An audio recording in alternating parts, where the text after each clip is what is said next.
Adrian never loved you, Vivian announced, her voice sharp and theatrical across the polished living room. This letter makes it abundantly clear. I stood frozen near the marble fireplace, still wearing my black dress from the cemetery. Around me, Adrian's extended family filled every expensive chair and velvet sofa, their faces arranged and practiced, expressions of sympathy that didn't reach their eyes.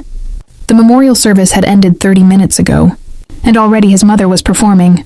Vivian held up a single sheet of cream stationery, waving it like evidence in a courtroom. He wrote this himself, just weeks before the accident.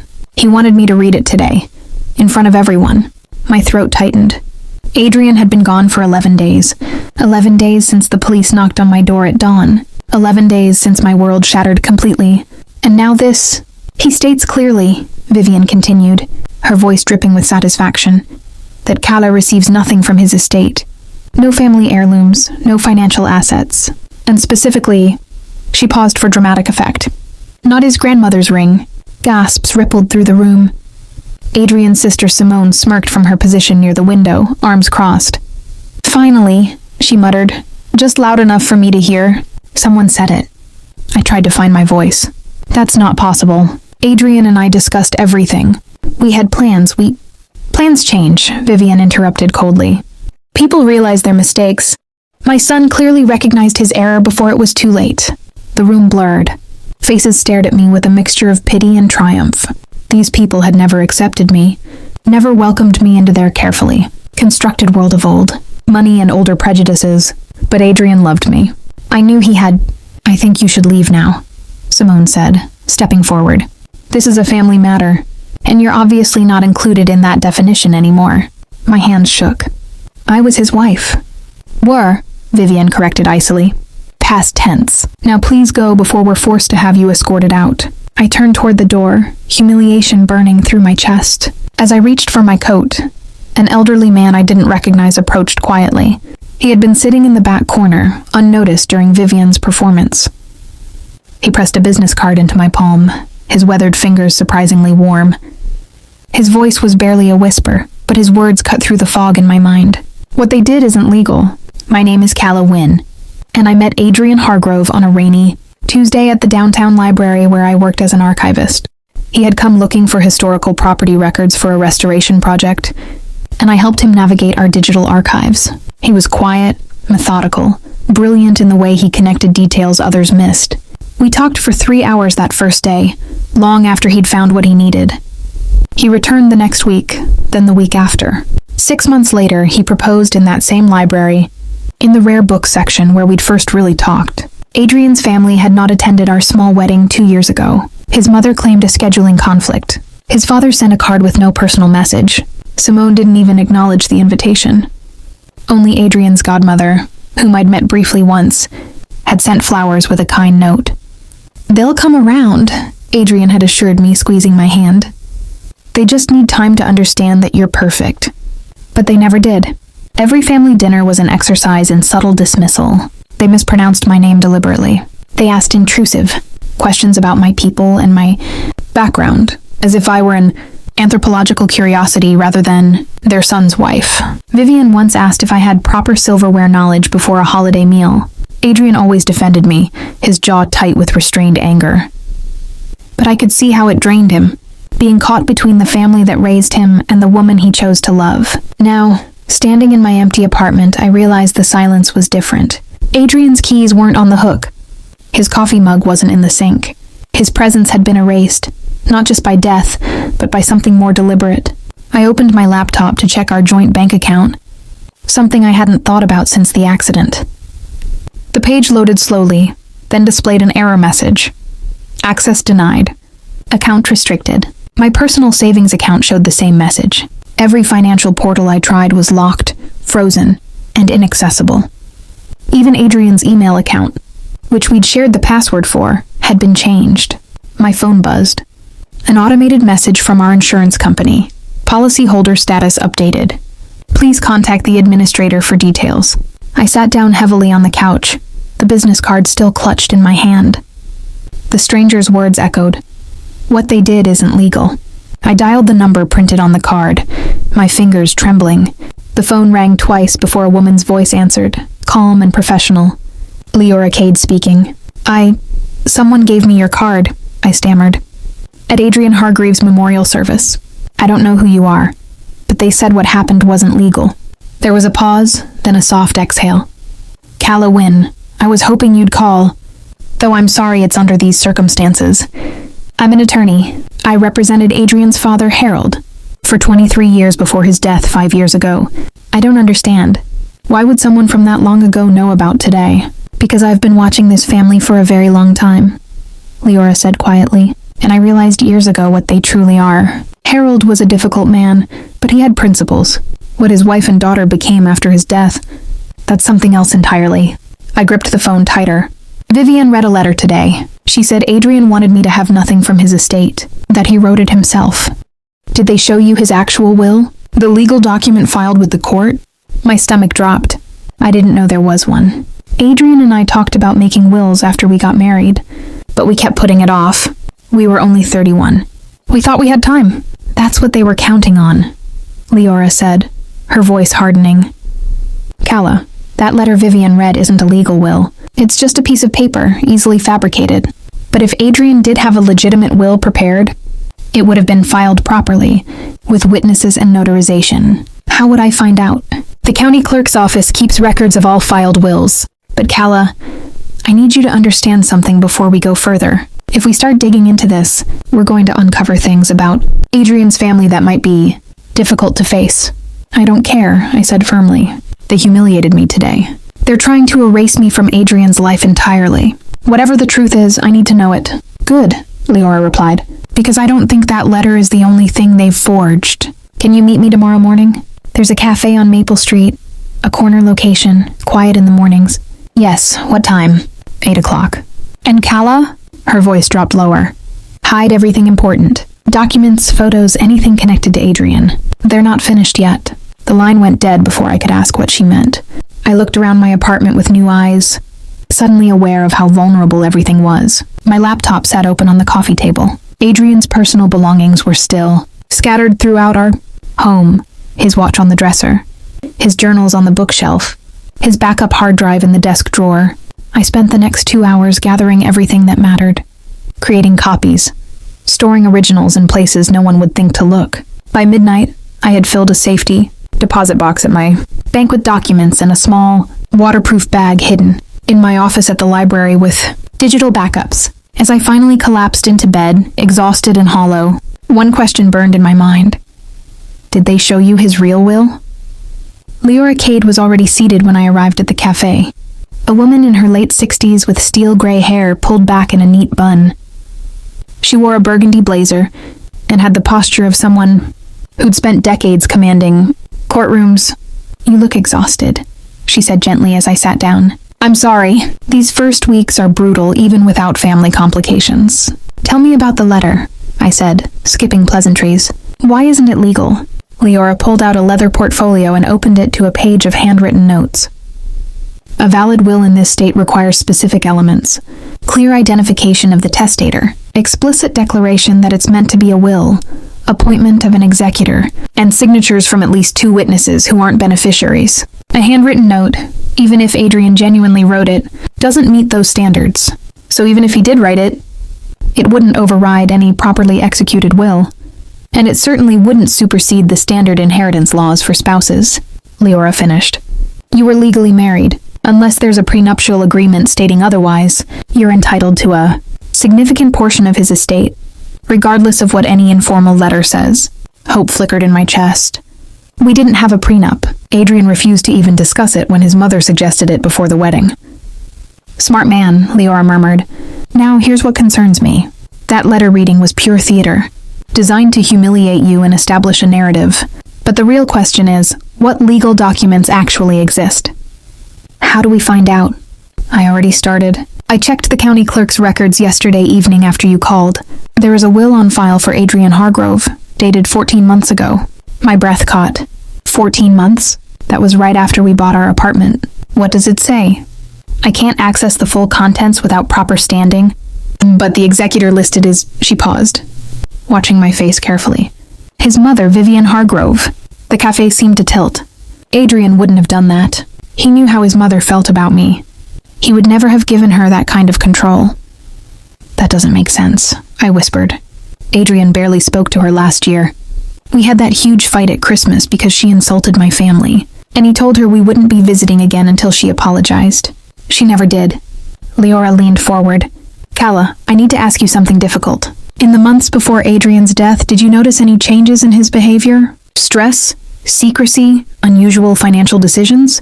I thought back, my mind sorting through memories now tainted with suspicion. He was stressed, yes. He said it was work, a difficult project with tight deadlines. But now that you mention it, he started getting phone calls he'd take in another room, and he became careful about his paperwork. He moved some documents from home to somewhere else, said it was for organization. Did he say where? No, I didn't push it. I thought he was just being Adrian, methodical and private. Leora made a note. We need to find those documents. But first, we need to establish your legal standing. I'm going to file a petition for you to be recognized as an interested party in the estate proceedings. That will give us access to the will and any related filings. How long will that take? A few weeks, maybe less. But Calla, I need you to prepare yourself. If Adrian's signature is on that will naming his mother as executor, we have two possibilities. Either he really did create it, or someone forged it. I finished quietly. Leora nodded. And if it's the latter, we're not just talking about inheritance disputes. We're talking about fraud, possibly conspiracy. This gets very serious very quickly. My phone buzzed in my pocket. A text from an unknown number. Stop asking questions. Accept what Adrian wanted and move on. I showed it to Leora. Her expression darkened. Save that, she said sharply. Screenshot it, back it up. And Calla, don't go anywhere alone for a while. Don't let them catch you off guard. You think they'd actually hurt me? Leora's silence was answer enough. That night I couldn't sleep. I kept thinking about Adrian's behavior in those final months. Details I'd dismissed at the time now glowing like warning signs I'd missed. The private phone calls. The way he'd flinch when his phone buzzed with certain notifications. The exhaustion in his eyes that went deeper than work stress. Around 2 a.m, I gave up on sleep and started going through Adrian's belongings more carefully. His closet held the expected items, suits for work, casual clothes, the vintage leather jacket he loved. I'd already been through most of it when packing away his things. But then I remembered something. Adrian had a habit of hiding small items in unexpected places. A quirk from childhood, when his mother would go through his room looking for reasons to criticize. Privacy pockets, he'd called them jokingly. I checked the inside. Pocket of his winter coat. Empty. The back of his sock drawer yielded nothing. But when I pulled out the bottom drawer of his desk completely, I saw it. A small USB drive taped to the underside. My hands shook as I peeled it free. The label read in Adrian's precise handwriting, "For later." For safety, I plugged it into my laptop, my heart pounding. A single folder appeared, but when I clicked to open it, a password prompt popped up. I tried our anniversary date. Incorrect. I tried his birthday. Incorrect. The message that appeared made my blood run cold. Wrong password. Attempt 1 of 5. 5 attempts. That meant if I guessed wrong 4 more times, I might lose access to whatever Adrian had hidden here forever. I couldn't risk it, not yet. I texted Leora immediately despite the late hour. Found a locked USB drive. Can you help? Her response came within minutes. Don't try any more passwords. Bring it to my office tomorrow. I know someone. I spent the rest of the night staring at that USB drive, wondering what secrets Adrian had felt necessary to encrypt and hide. What had he discovered? What had he feared enough to take these precautions? When morning finally came, I was exhausted but wired with purpose. I showered, dressed carefully in professional clothes, and made myself breakfast I couldn't taste. As I was leaving for Leora's office, my doorbell rang. Through the peephole, I saw Simone standing in the hallway, perfectly dressed as always, her expression cold and impatient. I considered not answering, but curiosity won. I opened the door but kept the chain lock engaged. What do you want, Simone? She looked at the chain with disdain. How mature. I need Adrian's medical records. Mother is handling the estate proceedings, and we need documentation for insurance claims. Those are private records. You're not next of kin anymore, Simone said sharply. The will makes that clear. Adrian wanted us to handle everything, which means you need to hand over any documents in your possession. That's not how this works, I replied. grateful that Leora had already explained my rights. I was his wife. I am next of kin until a court says otherwise. Simone's face flushed with anger. You really think you're going to win this? Adrian realized his mistake before he died. You held him back? Calla, you made him small and ordinary, when he could have been extraordinary, like the rest of us. The cruelty in her voice was breathtaking. Get away from my door! We'll take you to court if we have to, she threatened. And when we do, everyone will know what you really are. A temporary mistake Adrian regretted. She turned to leave, then looked back with a smile that didn't reach her eyes. You don't know what you married into, Calla. You never did. The door down the hall opened, and my neighbor Mrs. Chen peeked out, concerned by the raised voices. Simone noticed and immediately smoothed her expression into something more appropriate, nodding politely before walking to the elevator. I closed and locked my door, then leaned against it, my hands trembling. Simone's words echoed. You don't know what you married into. But I was starting to understand. Leora's office was in an older building downtown, the kind with detailed crown molding and windows that actually opened. Her assistant, a young man named Marcus, led me to a conference room where Leora waited, with a thin man in his 40s wearing glasses and a worn cardigan. Calla, this is Felix Tran, Leora introduced.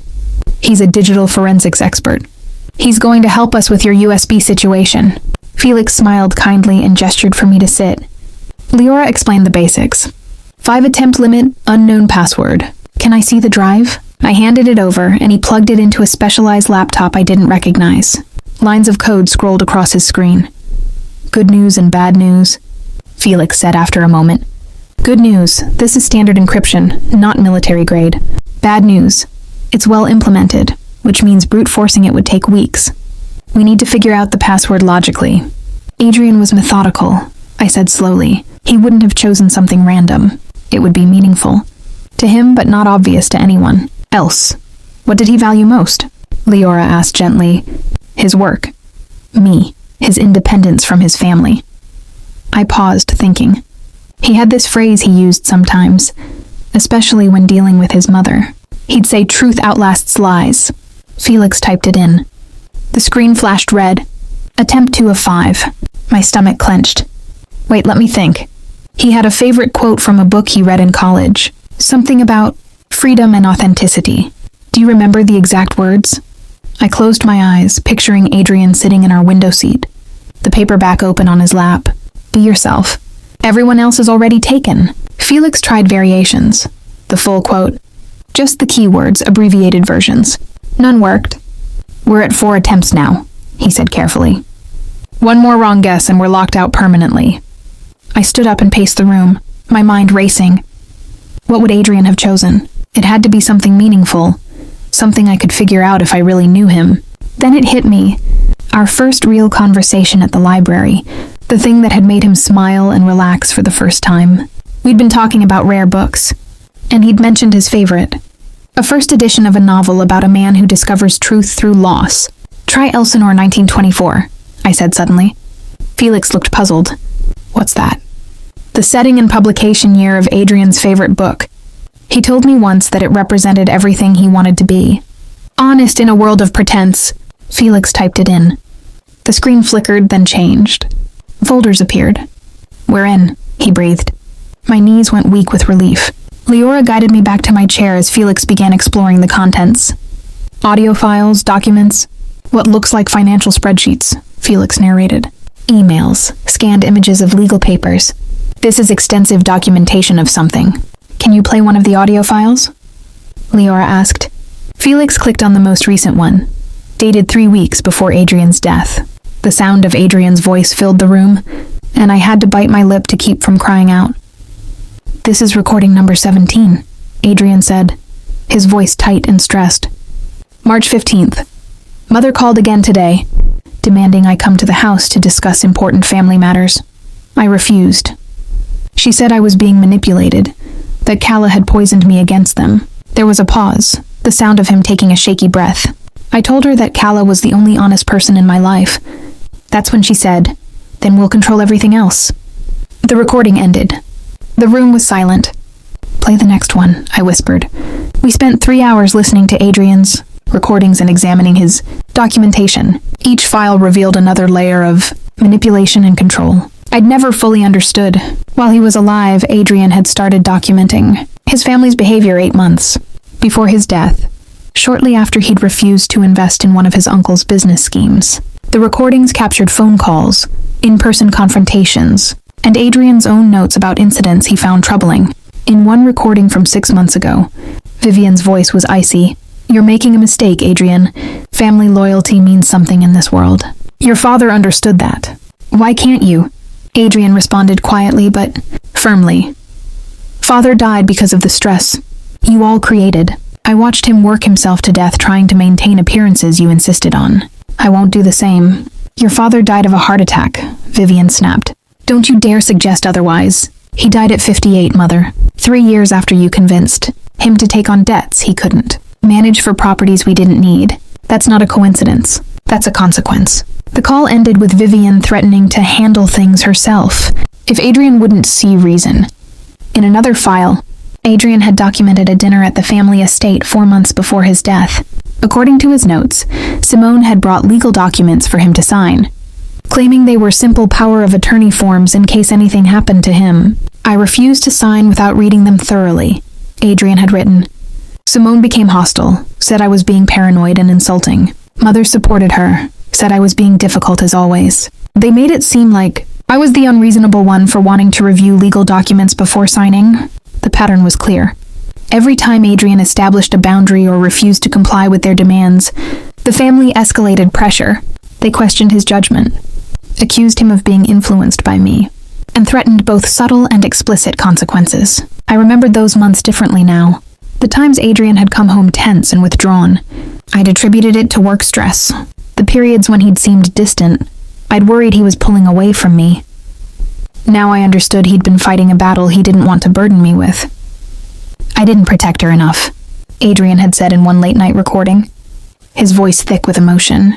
"Every family gathers, every phone call where they dismiss or diminish her, every time I let their disrespect slide to keep the peace. Calla deserves better. She deserves a husband who puts her first, completely and without compromise."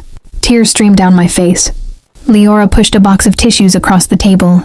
"There's more," Felix said gently. "Financial records. Do you want to see them?" I nodded, wiping my eyes.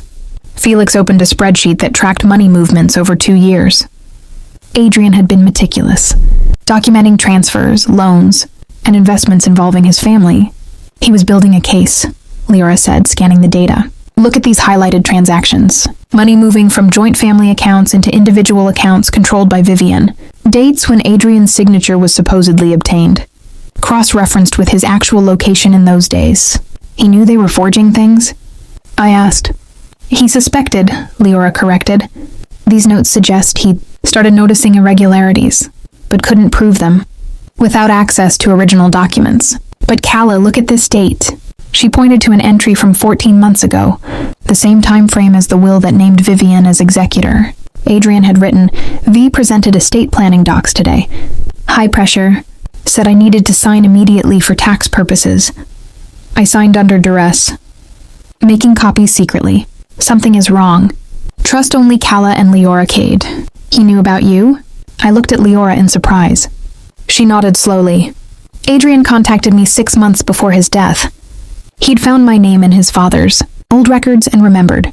I'd left the family's employ after disagreements with Vivian. He wanted advice about protecting his assets and his marriage from his family's interference. Why didn't you tell me this when I first called?" "Because I needed to confirm you were who Adrian thought you were. Someone worth protecting. The family is very good at manipulation. Calla, I had to be sure you weren't part of whatever scheme they were running." Felix cleared his throat. "There's one more folder. It's labeled with just your name." He opened it. Inside was a single document, a will, different from the one filed with the county.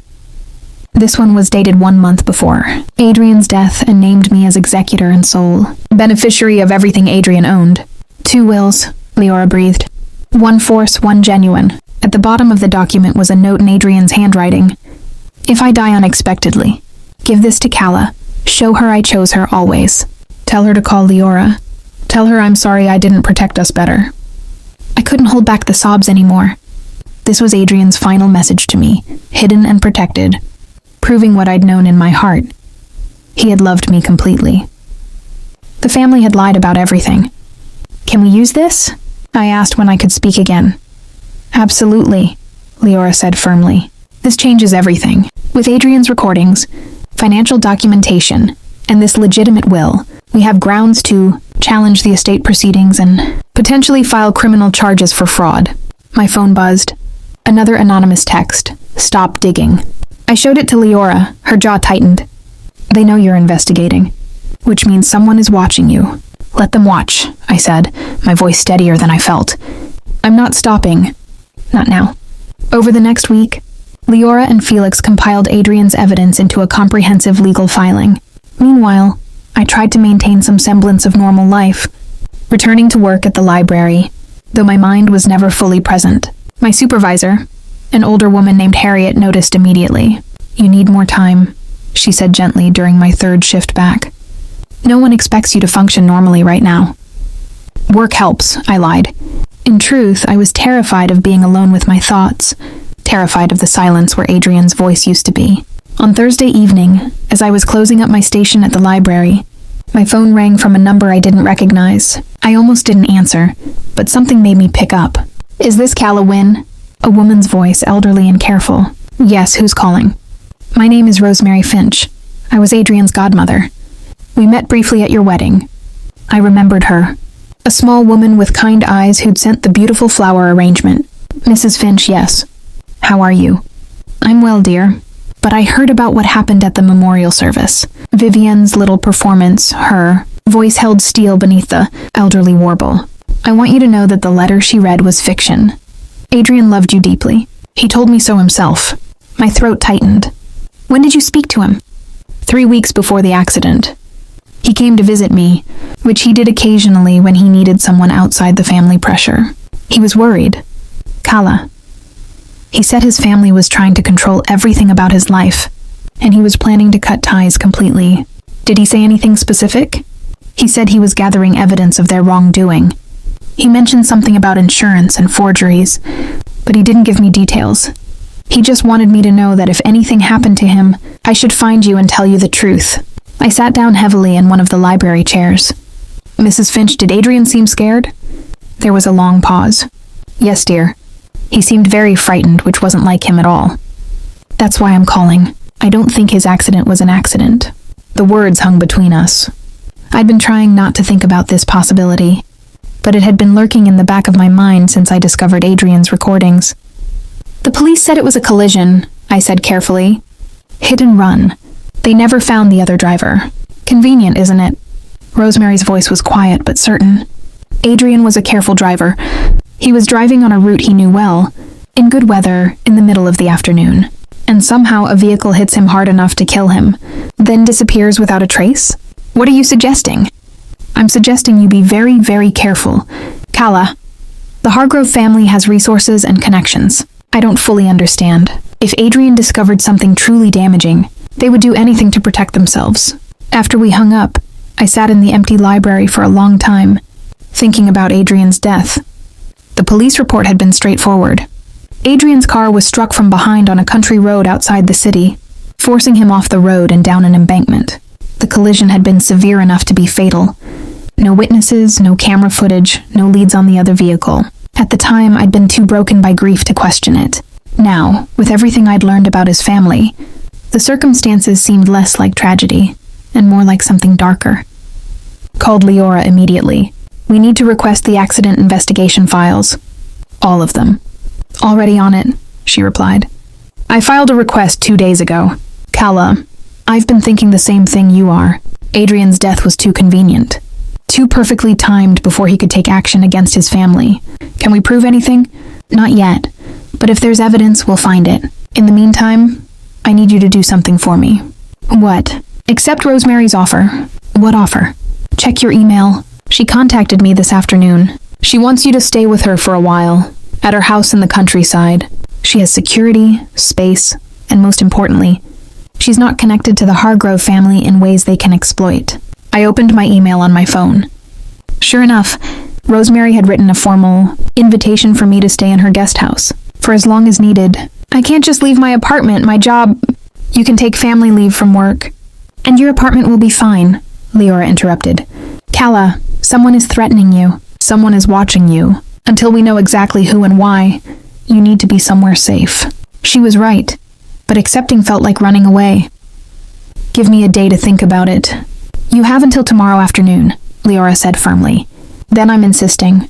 These people have already shown they're willing to forge documents and destroy reputations. I won't let them do worse. That night I packed a bag, not entirely sure if I was preparing to flee or simply be practical.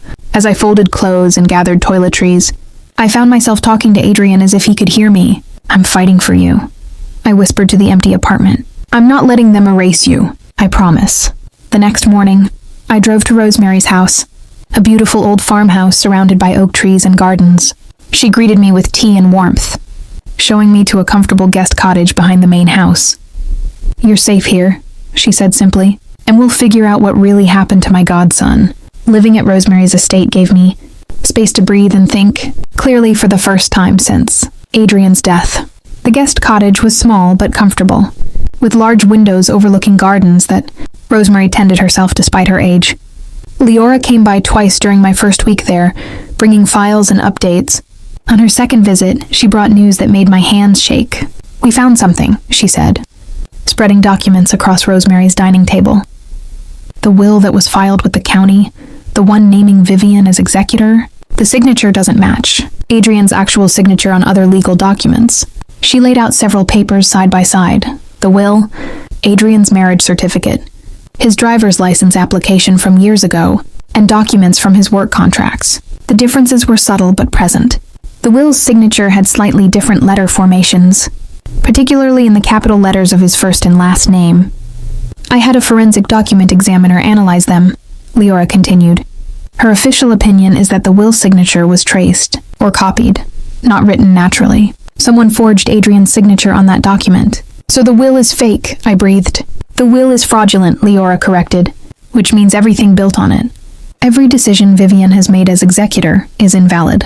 But more importantly, forgery of legal documents is a crime, a serious one. What happens now? Now we file a motion to invalidate the existing will and submit Adrian's genuine will as the legitimate document. We also notified the district attorney's office about potential criminal fraud. Rosemary, who had been listening quietly, spoke up. How do you think Vivian will respond? Leo's expression was grim. Badly. She's built her entire strategy on the authority that Forged will give her. When it collapses, she collapses with it. Over the next few days, I watched from the safety of Rosemary's estate as Leo's legal actions began taking effect. The court issued an order, freezing all estate proceedings pending investigation of the will's authenticity. Vivian's authority as executor was temporarily suspended. My phone, which I'd been avoiding, exploded with messages. Simone left increasingly angry voicemails demanding I stop my ridiculous accusations.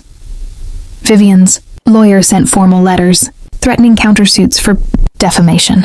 Even extended family members I barely knew contacted me, some begging me to drop the matter, others accusing me of being a gold digger trying to steal Adrian's inheritance.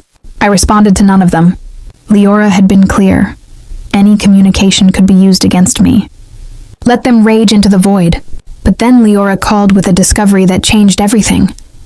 Kala, sit down. I need to tell you something about Adrian's death. My heart raced. What did you find? I got the accident investigation files. Most of it was standard. Police reports, photos of the scene, witness statements. But there was one detail that didn't get included in the initial report, because the investigator dismissed it as irrelevant. What detail? A security camera at a farm, about a mile from the accident site, captured footage of a black SUV speeding away from the direction of Adrian's crash, approximately 3 minutes after the estimated time of impact. The vehicle had damage to its front end. I couldn't breathe. Did they identify it?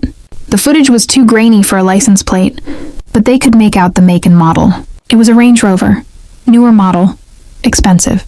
The investigator noted it in his file but didn't pursue it because dozens of those vehicles are registered in the county. But I sensed there was more. But I cross-referenced the registration, records with people connected to Adrian's family. Kala Simone Hargrove registered a black Range Rover of that exact make and model 2 years ago. The room spun. You think Simone killed Adrian? I think we need to investigate further before making accusations. But the timing is suspicious. Adrian was gathering evidence against his family. He was planning to expose their fraud. And then he died in what was labeled an accident, struck by a vehicle that matches one owned by his sister. Rosemary had gone pale. That girl always was ruthless, even as a child. But murder? Her own brother?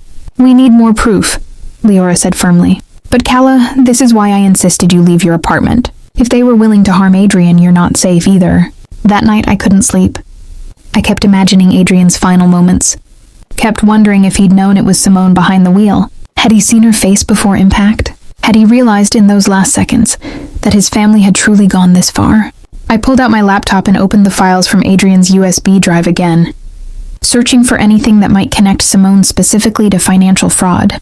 If we could establish her involvement in both crimes, the pattern would be undeniable. In a folder labeled Insurance Concerns, I found documents about Adrian's life insurance policy. He had 2 policies, one through his employer for a modest amount, and a larger private policy worth $2 million. According to Adrian's notes, the private policy's beneficiary had been changed 3 times in the past year. Originally, I was listed as the sole beneficiary. Then, according to paperwork dated 10 months ago, it was changed to list Vivian as primary beneficiary. Then, 6 months ago, it changed again to list Simone as primary. Adrian had noted beside this, "Did not authorize these changes. Signatures look wrong. Someone has access to my documents. $2 million. That was Simone's motive, clear and documented. With Adrian dead and herself listed as beneficiary, she stood to gain substantially. But she needed him to die before he could correct the beneficiary, designation, or expose the forgery. I emailed everything to Leora immediately, then tried to rest. But sleep wouldn't come. Instead, I found myself reading through Adrian's final recordings again, searching for any mention of Simone specifically. In a recording from 1 month before his death, I found it. "Simone cornered me after work today," Adrian's voice said, tired and strained. "She was waiting by my car. She said things were going to get difficult. For me, if I didn't cooperate with the family. When I asked what she meant, she smiled and said, 'Accidents happen to people who make problems, Adrian. You should be more careful.'" The recording continued with Adrian's analysis. I don't know if that was a genuine threat or just Simone being dramatic. But combined with everything else, I'm genuinely afraid. Not for myself as much as for Calla. If something happens to me, she'll be vulnerable to them. His next words made me start crying. "Calla, if you're listening to this, it means I'm gone. It means I wasn't careful enough. But please know, everything I did, every precaution I took, was to protect you and to protect the truth. Don't let them rewrite history. Don't let them make you doubt what we had. You were the best thing in my life. And I'm sorry I couldn't be there to defend you." The recording ended. I sat in the darkness of the guest cottage, sobbing for the man who'd tried so hard to protect me and for the future we'd lost. The next morning, Leora arrived early with a strategy. "We're taking this to the district attorney. All of it. The forged will, the altered insurance beneficiaries, the suspicious accident, and Adrian's documentation of threats. This is beyond civil litigation now. This is criminal. Will they take it seriously?" I asked. "With this much evidence? They'll have to. But Calla, you need to prepare yourself. Once we file a criminal complaint, things are going to escalate dramatically.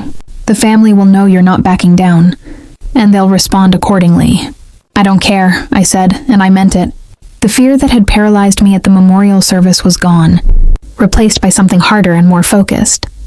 Adrian deserves justice. I deserve justice. We drove to the district attorney's office that afternoon. The prosecutor assigned to review our evidence was a woman named Catherine Wells, mid-40s with sharp eyes and a no-nonsense demeanor.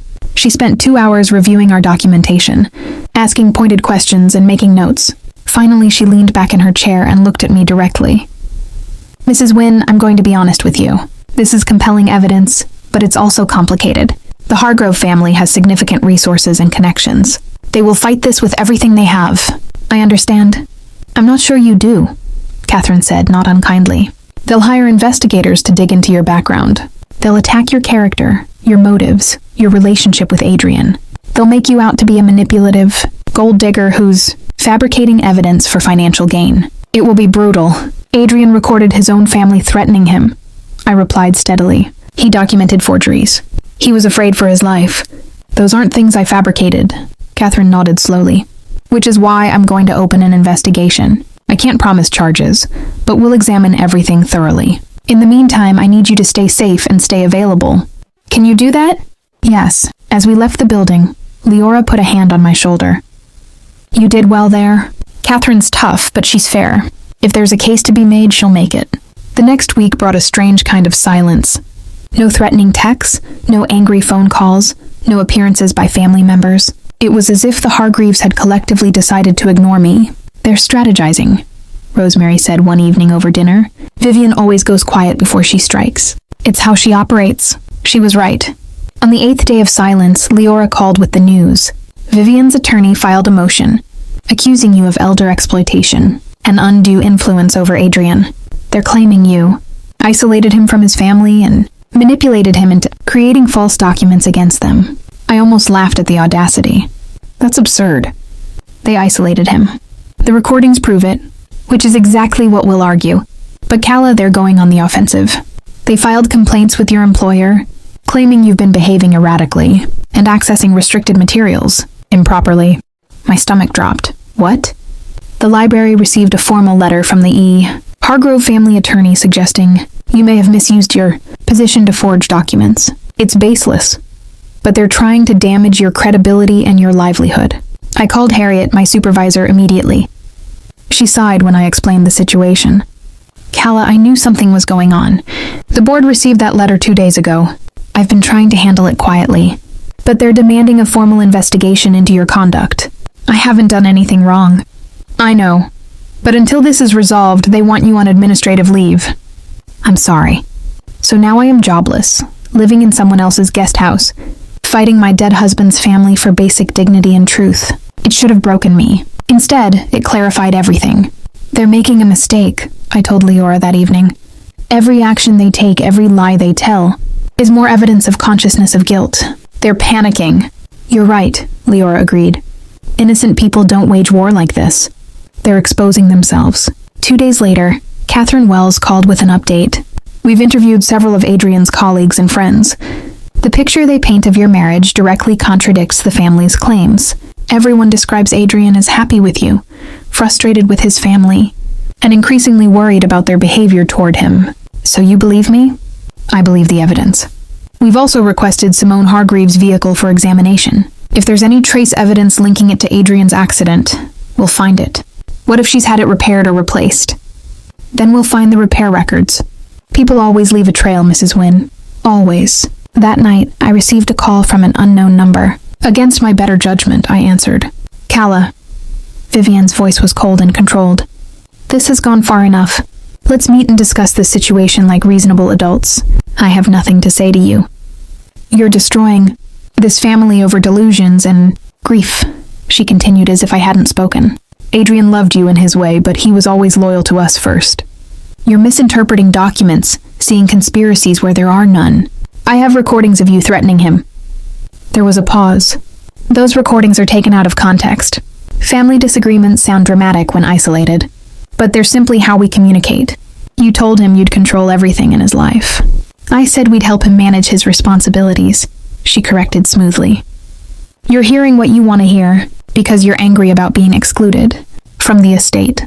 I'm not angry about the estate, I said, my voice steady. I'm angry that you killed him. The silence on the other end was absolute. Then, very quietly, be careful with your accusations. Calla, slander is a serious offense. So is murder, and fraud, and forgery. The district attorney agrees, by the way. You're making a terrible mistake. Her voice had lost its smooth control, turning sharp and desperate. You have no idea what you're doing. I'm doing exactly what Adrian wanted. I'm telling the truth. I hung up before she could respond. My hands were shaking, but I felt something like power for the first time. They were afraid. And they should be. The call from Vivian proved to be the last direct contact I'd received from the family. Instead, they began a campaign of public relations warfare. A week after our conversation, a local news website ran a story titled Prominent: Family Disputes Estate Claims. The article, clearly fed by Hargrove sources, painted me as a desperate widow making wild accusations against a grieving family. They included quotes from family friends describing Adrian as troubled in his final months, possibly suffering from paranoia or mental health issues, that I had supposedly encouraged rather than treating. It was a character assassination designed to undermine everything Adrian had documented. Leora immediately arranged for our side to be heard. We gave a carefully worded statement to a different reporter, one known for investigative journalism, providing enough details about the forged documents and suspicious circumstances to make the story newsworthy without compromising the investigation. When that article published 2 days later, titled "Questions Surround Prominent Architect's Death," the public response shifted. The comment sections filled with people questioning why a family would fight so hard against a grieving widow, why there were allegations of forgery, why the DA's office was involved. The court of public opinion was turning, slowly but steadily. Meanwhile, Catherine Wells' investigation was bearing fruit. The forensic examination of Simone's Range Rover showed evidence of professional bodywork on the front end, completed just 5 days after Adrian's death. The repair shop's records indicated significant damage consistent with a high-speed collision. The shop owner remembers, Simone specifically, Catherine told us during a meeting. She paid in cash, insisted on rush service, and told him she'd hit a deer.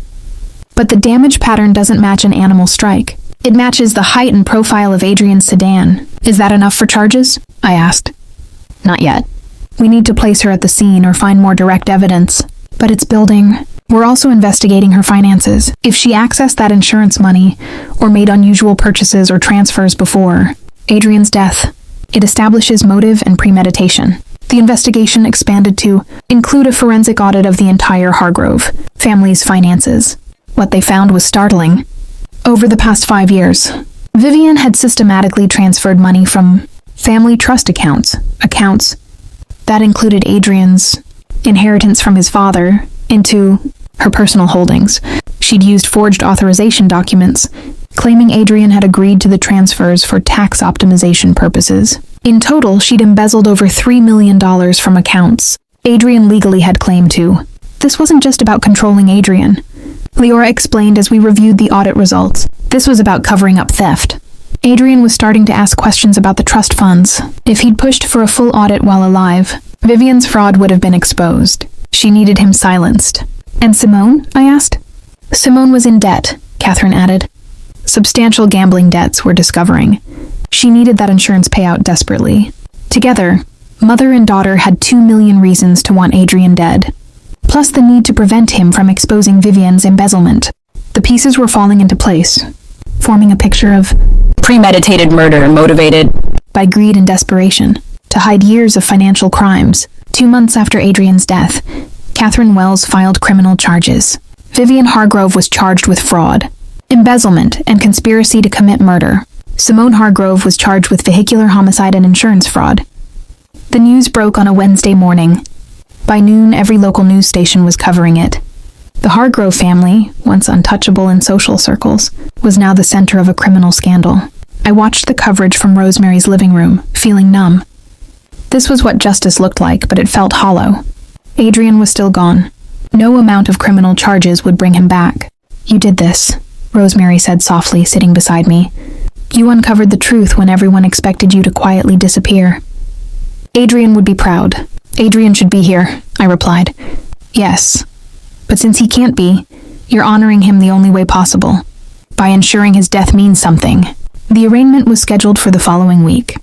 Both Vivian and Simone pleaded not guilty, their attorneys already building a defense based on circumstantial evidence and alleged unreliability of Adrian's recordings. But their legal problems were only beginning.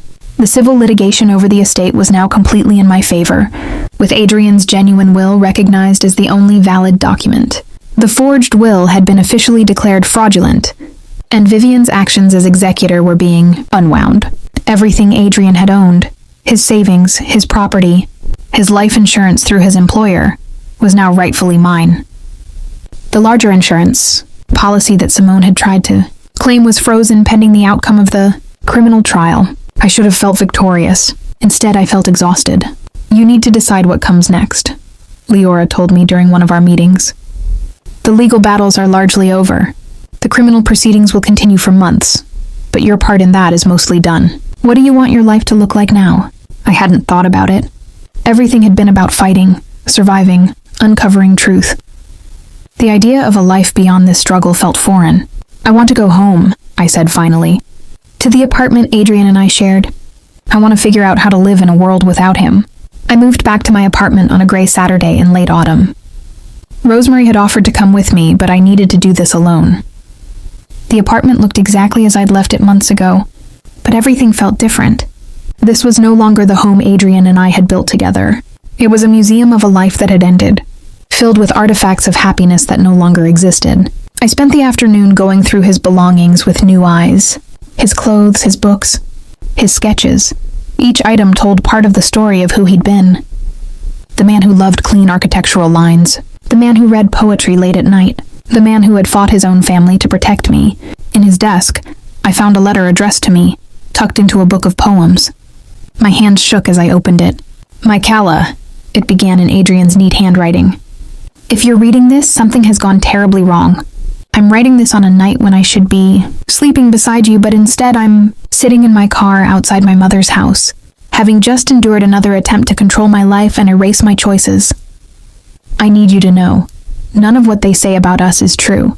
You didn't manipulate me, didn't isolate me, didn't weaken me. You saved me. You showed me what it meant to be genuinely loved without conditions or ulterior motives. Everything I'm doing, all the documentation, all the legal preparations, is to protect you from them. Because I know them, Calla. I know how they operate, and I'm terrified that if something happens to me, they'll try to destroy you the way they've tried to destroy everyone who doesn't serve their purposes. Don't let them, please. Fight them with everything I've left you. Show the world who they really are, and then when it's over, live. Build a beautiful life. Find happiness again, even though it seems impossible right now. You were my constellation, Calla. You guided me home to myself. Thank you for that gift, even though our time was too short. All my love forever and always, Adrian." I cried for a long time holding that letter, mourning not just Adrian but everything we'd lost, the future we'd planned, the children we'd talked about having someday, the life we should have lived. But when the tears finally stopped, I felt something shift inside me. Adrian had asked me to fight, and I had. Now he was asking me to live. The criminal trial took place the following spring. I attended every day, sitting in the courtroom as prosecutors laid out the evidence piece by piece. Adrian's recordings played for the jury. Financial experts explained the embezzlement. Accident reconstruction specialists described the collision that killed him. Vivienne sat stone-faced throughout, her expensive attorney objecting, frequently, but unable to, refute the mountain of evidence. Simone looked smaller each day, the reality of her situation apparently sinking in. When the verdicts came back, guilty on all major charges for both defendants, I felt only quiet satisfaction. Justice, imperfect as it was, had been served. The sentencing hearings gave me a chance to speak directly to Adrian's family for the first time. Since the memorial service, I stood at the podium in the courtroom, facing the judge but aware of Vivienne and Simone sitting behind their attorneys. "Your Honor," I began, my voice steady. Adrian Hargrove was a kind man, a talented architect and a loving husband. He deserved a long life filled with the creativity and joy that defined him. Instead, he was murdered by the people who should have protected him, for reasons that boiled down to greed and pride. The defendants want you to believe this was complicated, that family dynamics are nuanced, that their actions came from love somehow twisted by circumstance. But it was simple. They wanted money and control. When Adrian refused to give them either, they killed him and tried to erase me from his life entirely. I don't stand here seeking revenge. I stand here seeking acknowledgement of truth, Adrian's truth. He knew what they were. He documented it meticulously, and he asked me to make sure his story wasn't buried with him. I've done that. The rest is up to the justice system. I sat back down. Neither Vivienne nor Simone looked at me. The judge sentenced Vivienne to 15 years in federal prison for embezzlement, fraud, and conspiracy. Simone received 25 years for vehicular homicide and related charges. Both would be eligible for parole, but not for many years. As they were led away, Vivienne finally turned to look at me. Her expression wasn't angry or defiant. It was empty, as if she'd finally realized the magnitude of what she'd lost. In the months following the trial, I began the slow process of rebuilding. I returned to work at the library, grateful for the routine and for Harriet's unwavering support. The board formally apologized for placing me on leave and offering me a promotion, which I declined. I didn't want to advance because of sympathy or scandal. I wanted to earn it on my own terms. I started seeing a therapist, working through not just the grief of losing Adrian, but the trauma. I sat on the grass beside his grave and let myself remember the good things. The way he laughed at terrible puns. The way he made coffee perfectly without measuring. The way he looked at me like I was the most important person in any room. I'm going to be okay, I continued. Eventually, it's getting easier to remember you without the pain overwhelming everything else. I'm learning to carry the grief instead of being carried by it. I placed the flowers on his grave and stood to leave. As I walked back to my car, I felt lighter somehow. The weight of the past 3 years, the betrayal, the investigation, the trial was finally lifting. Justice hadn't brought Adrian back, but it had honored his truth, protected his memory, and given me the space to heal. The Hargrove family never recovered from the scandal. Their business connections dissolved. Their social standing evaporated, and their name became synonymous with greed and betrayal in local circles. Extended family members who'd once been quick to judge me now reached out awkwardly, offering belated condolences and carefully worded apologies. I responded politely but kept them at arm's length. I had no interest in being absorbed into a family structure that had tried to destroy me. The only exception was Adrian's elderly uncle Marcus, who had never been involved in the family business or their schemes. He contacted me a year after the trial with a simple message. Adrian would be proud of you. I certainly am. We met for coffee occasionally, and he shared stories about Adrian's childhood that even Adrian had never told me. It was a small connection to the past, but a healthy one, built on mutual respect rather than obligation or manipulation. Meanwhile, my own life continued evolving. I took up watercolor painting, something I'd always been interested in, but never pursued. I joined a book club at the library and made friends who knew nothing about the Hargrove scandal. I traveled to places Adrian and I had talked about visiting together, carrying his memory with me but not being imprisoned by it. One evening, Harriet approached me at work with an unexpected opportunity. We're creating a new position, Head of Archives Preservation and Digital Access. It's a significant promotion, and the hiring committee unanimously wants to offer it to you. Because of what happened? I asked carefully. Because of your work, Harriet corrected firmly. Yes, you've been through something extraordinary. And yes, you showed remarkable strength. But this offer is based on your professional capabilities, your dedication, and your vision for what archives can mean in the modern world. Will you accept? I did, and for the first time in years, I felt like I was moving forward rather than just surviving. 4 years after Adrian's death, I received another unexpected letter, this time from Simone. Unlike her mother's carefully worded explanation, Simone's letter was raw and desperate. I was high when I hit him, she wrote. I didn't even know it was Adrian until later. I was driving too fast, trying to get home before Mother noticed I'd taken her pills again. When I saw the news about the accident, I should have turned myself in, but Mother convinced me we could use it. Adrian was going to destroy us anyway, she said. At least this way we control the outcome. I listened to her because I always listened to her. I was weak and addicted and terrified of facing consequences, so I let my brother's death become a tool for our financial survival. I let Mother forge documents and manipulate the estate. I stayed silent while they tried to destroy you. There's no forgiveness possible for what I did. I understand that, but I wanted you to know that Adrian didn't suffer. The impact was instant, and in that last moment before I drove away in panic, I saw him through the windshield. He looked peaceful. I'm sorry I took him from you. I'm sorry for everything.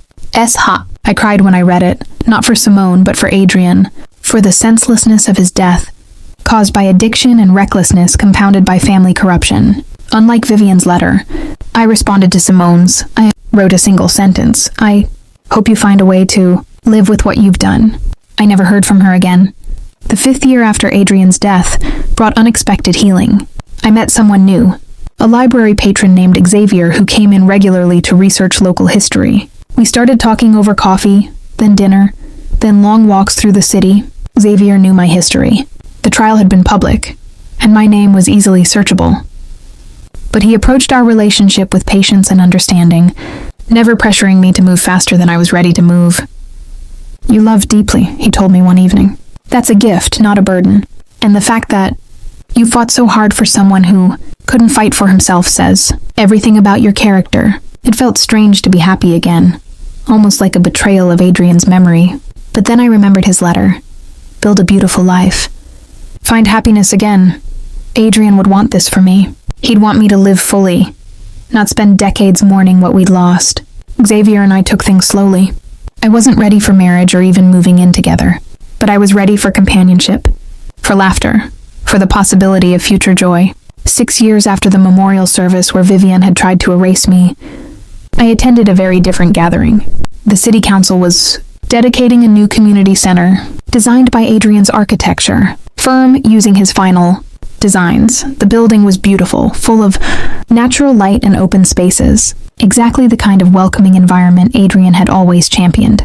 A plaque near the entrance read, Adrian Hargrove Memorial Community Center, in honor of an architect who believed buildings should serve people, not impress them. I was invited to speak at the dedication, standing before a crowd of Adrian's former colleagues, city officials, and community members. I felt the weight of everything we'd been through. Adrian didn't live to see this building completed, I said, but his vision is realized in every beam and window. He believed architecture should be democratic, that beautiful spaces should be accessible to everyone regardless of wealth or status. That belief extended to how he lived his life. He chose authenticity over family approval, truth over comfort, love over convenience. Those choices cost him everything, but they also meant he lived with integrity until his final day. This building stands as a testament not just to his talent, but to his values. May it serve this community for generations, and may we all remember that buildings, like lives, are most beautiful when they're built on truth. The applause was warm and sustained. Afterward, several of Adrian's former colleagues approached me with stories I'd never heard, filling in pieces of the man I'd loved. It was bittersweet but healing. As the dedication ceremony ended and the crowd dispersed, I stood alone in the community center's main hall, looking up at the skylights Adrian had designed to capture the changing light throughout the day. "We did it," I whispered. "Your work lives on. Your truth is known, and I'm finally okay." 7 years after Adrian's death, I was invited to speak at a legal conference about my experience navigating estate, fraud, and wrongful death. The organizers wanted me to share lessons learned, particularly about protecting yourself when powerful families try to manipulate inheritance proceedings. I accepted, though public speaking still made me nervous. But if my experience could help someone else facing similar circumstances, it was worth the discomfort. The conference was held in a hotel ballroom filled with attorneys, paralegals, and law students. I stood at the podium and shared my story, carefully balancing the personal with the practical. The most important thing I learned, I concluded, is that documentation matters more than emotion. Adrian's family counted on me being too grief-stricken to fight effectively, but because Adrian had been methodical in recording their behavior and protecting evidence, I had tools to combat their lies. If you suspect you're being manipulated or that your loved one is facing family pressure, start documenting everything now. Dates, times, witnesses, written correspondence, all of it matters. And most importantly, find an attorney you trust before you need one desperately. During the question and answer session, a young woman raised her hand. "How did you maintain your resolve when everyone seemed against you? How did you not give up?" I thought about that carefully before responding. There were many days I wanted to give up. Many nights I cried and wondered if fighting was worth the cost. But I kept going because Adrian had trusted me with his truth. He'd left me evidence, documentation, and a final request: don't let them rewrite history. I couldn't honor him in life anymore, but I could honor his memory by ensuring his death meant something, that it exposed the corruption he died trying to fight. That purpose kept me moving forward even when I felt broken. After the session, multiple attorneys approached me with their own cases, involving family manipulation and estate fraud. Some wanted advice, others wanted to share stories of their clients' battles. It became clear that Adrian's and my experience wasn't unique. It was depressingly common. That realization led to a new purpose. I started volunteering with legal aid organizations, helping surviving spouses navigate complicated estate disputes. I couldn't change what happened to Adrian and me, but I could use our experience to help others. 8 years after that devastating memorial service, I received the news I'd been both expecting and dreading. Vivian had died in prison. She'd served just over half her sentence before a heart attack took her at age 73. I felt nothing when I heard. Not satisfaction, not sadness, just a dull acknowledgement that a chapter was finally, completely closed. There was a small memorial service, attended mostly by distant relatives who seemed more interested in salvaging some dignity for the family name. then in mourning. Vivian herself. I didn't attend, but Marcus did, and he called me afterward. It was bleak, he said. No one knew what to say. How do you eulogize someone who destroyed her own family for money? I suppose you focus on the parts before everything went wrong, I suggested. The mother she might have been before grief and fear warped her priorities. Perhaps, Marcus said, but mostly people just sat in uncomfortable silence. Even in death, Vivian couldn't escape the truth of what she'd done. Simone remained in prison with many years left on her sentence. I heard through Marcus that she'd gotten sober and was working in the prison library, helping other inmates with education programs. It didn't absolve her of killing Adrian, but it suggested some form of genuine change. I didn't contact her or respond to any further letters. That chapter of my life was closed, and I had no desire to reopen it. A decade after Adrian's death, I attended a gallery showing photographs of architectural spaces. One series, titled Hargreaves Light, featured the community center dedicated to Adrian's name, capturing how the building transformed throughout the day. I stood before the images, marveling at how the photographer had captured exactly what Adrian had intended: spaces that welcomed and inspired, that served communities rather than egos. Beautiful work, isn't it? Said a voice beside me. I turned to see an older woman studying the same photos. It is, I agreed. The architect was remarkably talented. I heard the story behind this building, she continued. Something about the architect dying before it was completed, and his wife having to fight his family to preserve his legacy. I smiled slightly. Something like that. She must have been very strong, the woman said thoughtfully, to endure that kind of betrayal and still honor his vision. I think she was just doing what had to be done, I replied quietly. The woman looked at me more closely, recognition dawning in her eyes. You're her, aren't you? Calla Wynne? I nodded, expecting the usual awkwardness that followed recognition. But instead, the woman extended her hand warmly. I'm Margaret's daughter, Margaret Chen, the court stenographer during your trial. She told me about you, about how you handled everything with such grace despite what they put you through. She said you restored her faith that truth still matters. I shook her hand, touched by the unexpected connection. Please thank your mother for me. Everyone in that courtroom, the judge, the prosecutors, people like her, they made justice possible. We talked for a few more minutes before she moved on to view other exhibits, but her words stayed with me. Restored her faith that truth still matters. That, I realized, was Adrian's true legacy. Not just beautiful buildings, but the reminder that integrity has power, that documentation of truth can overcome even the most determined lies, that one person's courage can expose corruption that seemed untouchable. I left the gallery feeling something I hadn't felt in years: complete peace. The spring day was warm and bright as I walked through the cemetery gates, carrying flowers I'd grown in my own garden. A decade had passed since Adrian's death, a decade of pain and growth, justice and healing, endings and new beginnings. I knelt beside his headstone, arranging the flowers carefully. The marble was weathered now, softened by years of rain and sun, but Adrian's name remained clear. Adrian James Hargrove. Beloved husband, architect, truth seeker. 10 years, I said softly as if he could hear. Can you believe it's been that long? I told him about my life now, the promotion I'd earned at the library, the volunteer work helping other surviving spouses navigate estate conflicts, the community center that bore his name and served hundreds of families weekly. I told him about Xavier, about how we'd married 2 years ago in a small ceremony that felt right and true. I kept my promise, I continued. I fought them.